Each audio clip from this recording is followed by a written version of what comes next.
Salman qui était au plaquage.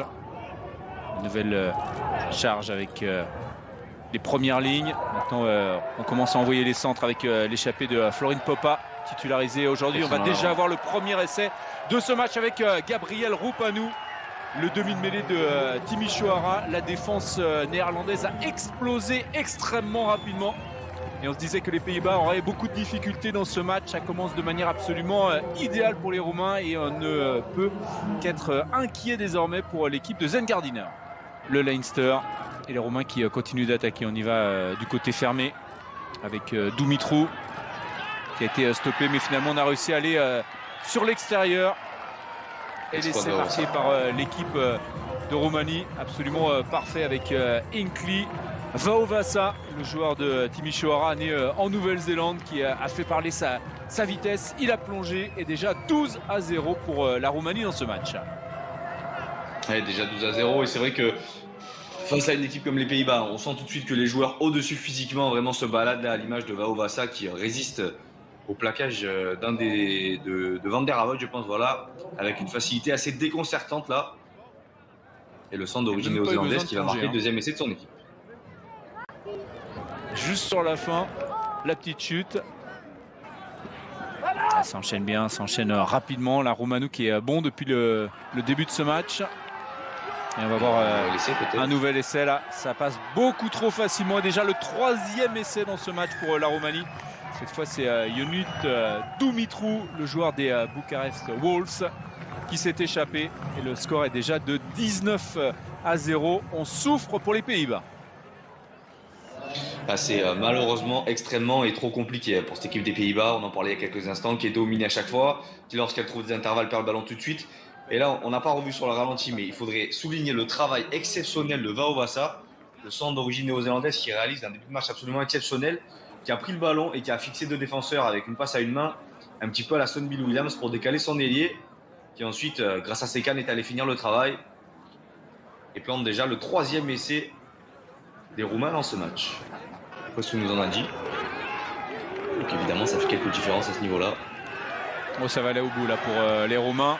Et voilà, l'essai qui est marqué. C'est déjà le quatrième avec Ovidiu Cojocaru, le talonneur qui a conservé le ballon suite à ce groupé pénétrant. Quatrième essai et 26-0 après une demi-heure de jeu pour la Roumanie. Ouais, malheureusement, une sanction qui est quasiment logique. On l'avait dit, une fois que les Roumains parviennent à mettre la main sur le ballon et à un petit peu acculer cette équipe des Pays-Bas dans son camp, ça devient tout de suite trop compliqué pour les Néerlandais. Et là, on l'a vu, le groupe pénétrant des Roumains, surpuissant et guidé notamment par Ivcionescu. Et puis derrière, c'est le talonneur Cojocaru qui s'en va marquer le quatrième essai des siens. Le joueur d'origine anglaise doit absolument se concentrer là pour trouver un partenaire et faire une touche propre. Voilà, c'est absolument parfait. On a décalé le porté. Attention, le ballon a été pris et on va voir peut-être un essai là pour les Néerlandais. On a vu, il me semble, Deli Liman qui s'est échappé. Et oui, ils sont en train de se congratuler, les joueurs des Pays-Bas. Grande joie pour eux, fierté devant leur public. Et le premier essai de ce match pour eux, mais toujours cet avantage de 26-5 pour la Roumanie face aux Pays-Bas. Il a surpris la réalisation, il a surpris les Roumains, le joueur de l'équipe des Pays-Bas. Et a priori, ce serait donné à Hugo Langelaan, le pilier, qui a réussi à tromper la vigilance de la défense roumaine.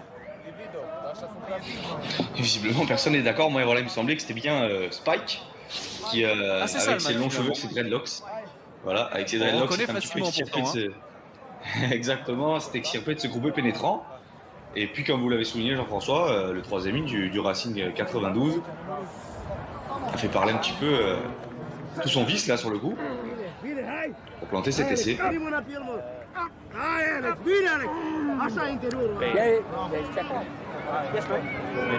va voir ça. Suivez le numéro 20, voilà, qui s'extirpe. Et qui plonge c'est clair, sur ce plan serré. C'est vrai que tout à l'heure, le caméraman s'est un petit peu fait surprendre. Un ballon qui va être encore une fois gardé par les Oranges, même s'il y a une bonne défense. Et attention, il s'est échappé, le joueur néerlandais. Et on va avoir un deuxième essai avec Christopher Raymond qui est entré en cours de jeu, le troisième ligne aile du Delta, et le public est fou de joie car c'est le deuxième essai néerlandais de l'après-midi. Ils reviennent à 16 longueurs de la Roumanie en toute fin de première période. Magnifique fin d'acte 1 de la part des joueurs de Zengardiner. Ce Ruggiu là qui apporte du dynamisme pour Popa, le joueur de Timișoara. On a glissé avec Dumitru, attention à Dumitru, et on va voir l'essai romain. Ça faisait longtemps qu'il n'avait pas marqué, c'est un soulagement pour Alexandru Petru-Bucur, le joueur de Baia Mare, qui réalise une excellente entrée, lui qui est arrivé sur le terrain en seconde période. Et là, comme lors de la plupart de leurs matchs, y compris contre la Géorgie, on a une équipe de la Roumanie qui termine bien et qui se retrouve là dans l'embut des Pays-Bas. Il n'y aura pas d'essai.